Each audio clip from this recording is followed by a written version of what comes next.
ಪ್ರತಿಯೊಂದು ಕೆಲಸ ಏನು ಬಯಸ್ತದೆ ಅಂದರೆ ಪರಿಪೂರ್ಣತೆಯನ್ನ ಬಯಸುತ್ತದೆ. ಇದು ಜಗದ ನಿಯಮ ಅಲ್ಲ, ಸಮಾಜ ಬಯಸ್ತದೆ ಎಲ್ಲರೂ.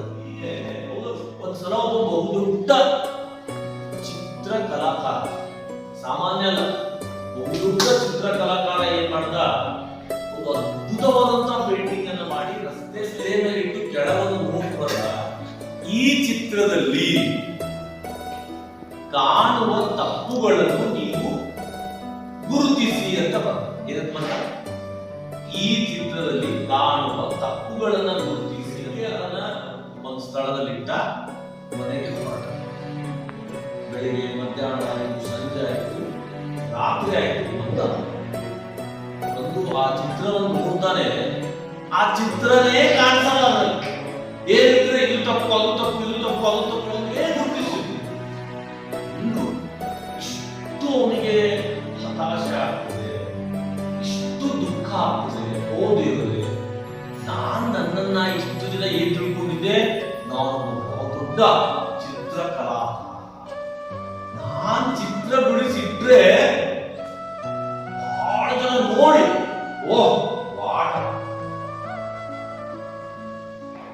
ಡ್ರಾಯಿಂಗ್ ಅಂತ ಹೀಗೆಲ್ಲ ಅಪ್ರಿಶಿಯೇಟ್ ಮಾಡ್ತಾರೆ ಅಂತ ಅನ್ಕೊಂಡಿದ್ದೆ. ಆದರೆ ನಾನೊಬ್ಬ ಚಿತ್ರಕಲಾ, ಎಷ್ಟು ತಪ್ಪಿದೆ ಇದರಲ್ಲಿ ಅಂತ ಆ ದಿನಕ್ಕೆ,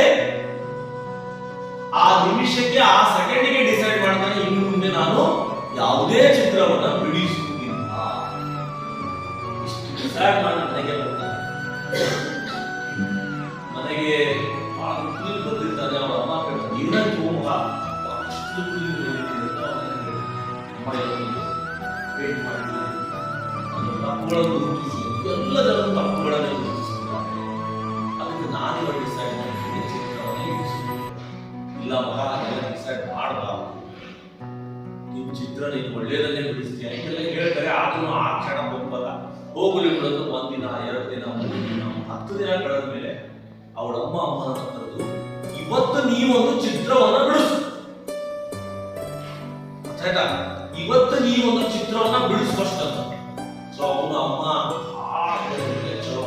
ಚಿತ್ರವನ್ನೆಲ್ಲವನ್ನ ಬಿಡಿಸ್ತಾನೆ. ಇದನ್ನ ಯಾವ ಸ್ಥಳದಲ್ಲಿ ಇಡಬೇಕಾಗಿತ್ತು ಅಲ್ಲೇ ಇಡಿ, ಆದ್ರೆ ಕೆಳಗೆ ಏನು ಬರಿ ಅಂತಂದ್ರೆ, ಈ ಚಿತ್ರದಲ್ಲಿ ಅಥವಾ ಈ ಚಿತ್ರಕ್ಕೆ ಏನಾದರೂ ಅವಶ್ಯಕವಾದಂತ ಸಂಗತಿ ಇದ್ರೆ ದಯವಿಟ್ಟು ಬಿಡಿಸಿ ಅಂತ ಬರ್ತದೆ. ಏನಂತ ಬರೆದಿತ್ತು, ಈ ಚಿತ್ರದಲ್ಲಿ ಏನಾದ್ರೂ ಉಳಿದು ಸುಂದರ ಆಗಬಹುದು ಅಂತ ಏನಾದ್ರೂ ಅವಶ್ಯಕತೆ ಇದ್ರೆ ದಯವಿಟ್ಟು ಬಿಡಿಸಿ ಅಂತ ಬರೆದೆಲ್ಲ. ಬೆಳಗ್ಗೆ ಬಂದಿದ್ದ, ಮಧ್ಯಾಹ್ನ ಆಯ್ತು, ಸಂಜೆ ಆಯ್ತು, ರಾತ್ರಿ ಹೋಗಿ ನೋಡ. ಆ ಚಿತ್ರದಲ್ಲಿ ಆ ಚಿತ್ರ ಹೇಗಿತ್ತೋ ಹಾಗೇನೇ ಇತ್ತು. ಆಮೇಲೆ ತುಂಬಾ ಖುಷಿಯಿಂದ ಮನೆಗೆ ಅಮ್ಮ, ನಾನೇ ಚಿತ್ರ ಹುಡುಕಿದಾಗ ಇವತ್ತು ಯಾರು ಕೂಡ ಅದ್ರ ಮೇಲೆ ಕನಸುಗಳನ್ನು ಹಾಕಿರಲಿಲ್ಲ. ಈ ಅರ್ಥದಲ್ಲಿ ನನ್ನ ಚಿತ್ರ ತುಂಬಾ ಅದ್ಭುತವಾಗಿದೆ. ನಾನು ಮುಂದೆ ಇನ್ನೂ ಹಲವಾರು ಚಿತ್ರಗಳನ್ನು ನಾನು ಬಿಡಿಸೋದಕ್ಕೆ ರೆಡಿ ಇದ್ದೀನಿ ಅಂತ ಹೇಳಿ. ಇದು ಒಂದು ಘಟನೆ.